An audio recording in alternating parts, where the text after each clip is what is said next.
What's going on, guys? Hey, Grouch here, and today I'm going to be explaining everything you need to know about the Titan shifters from Attack on Titan. Before I start, I just want to say this video will contain spoilers from the manga series not yet covered in the anime, so discretion is advised. With that being said, let's get on with the video. So if you're familiar with Attack on Titan, you probably already have a good idea of what a Titan shifter is. I mean, the name itself is kind of a giveaway. In short, a Titan shifter is a human who possesses the power of Titans, aka the ability to transform into a Titan at will, and in doing so gaining their abilities. However, unlike your typical Titan, who we've explained were once humans transformed into mindless beings, shifters are able to retain their human intelligence while being in their Titan form. Mixing this with a Titan's immense strength and powers of regeneration can make for one deadly combo. To execute this power, a shifter must first draw his or her blood while having a specific goal in mind at the moment of injury. Whether this injury is due to self-harm or just caused by someone else is irrelevant, just as long as both requirements are met. This will result in a burst of energy coming from the user's body, followed by the generation of their Titan form, with their true body resting at the nape of the neck. Once there, the human body is completely immobile but allows them control of their new form. Transforming Titans average at around 15 meters but can vary greatly, with Titan forms ranging anywhere from 5 to 60 meters tall. Also, female Titans, at least the ones we currently know about, typically appear to be shorter than the male Titan, though it should be mentioned that this is only an observation with no real definitive proof. Humans with the power of Titans appear resistant but are not completely immune to the normal absorption that creates mindless Titans. The length of time spent in a controlled Titan form appears to depend on how skilled a human is at controlling it. However, even the most skilled humans with Titan powers can become extremely fatigued for as long as several days after repetitive use. As I already said, humans with the power of the Titans also gain the ability to regenerate, an effect so powerful that it is capable of repairing entire limbs if necessary. Though the Titan needed to regenerate depends on the extent of the injury.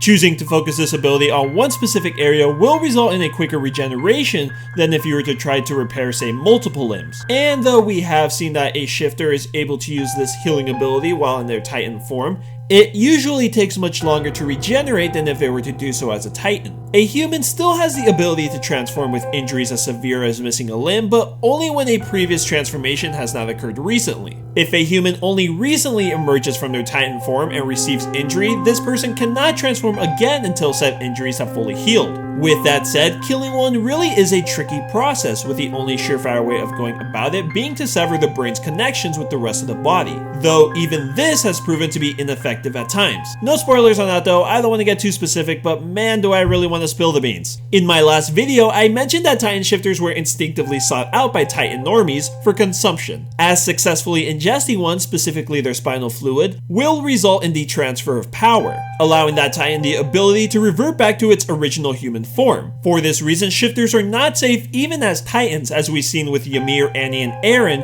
who were all at one point swarmed by Titans.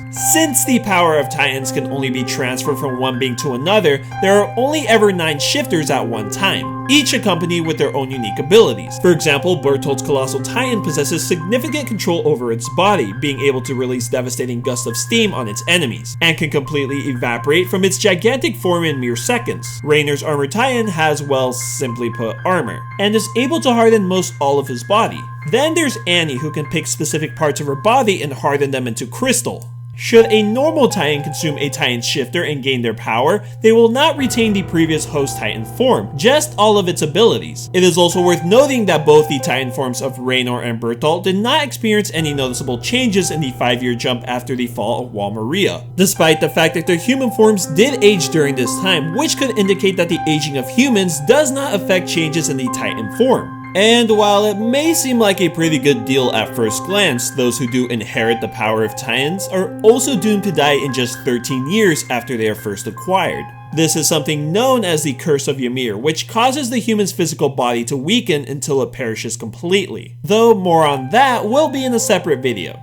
Thanks so much for watching this video, guys, and hopefully you did learn something new from it. In my next video, I plan on finally explaining the true origins of the Titans, so keep an eye out for that. But if you did make it to the end of this one, you can let me know by dropping me a like and commenting the word shifter down below. As always, a big thanks to everyone who supports me over on Patreon, and with that being said, guys, I will thank you for watching, and I'll see you next time.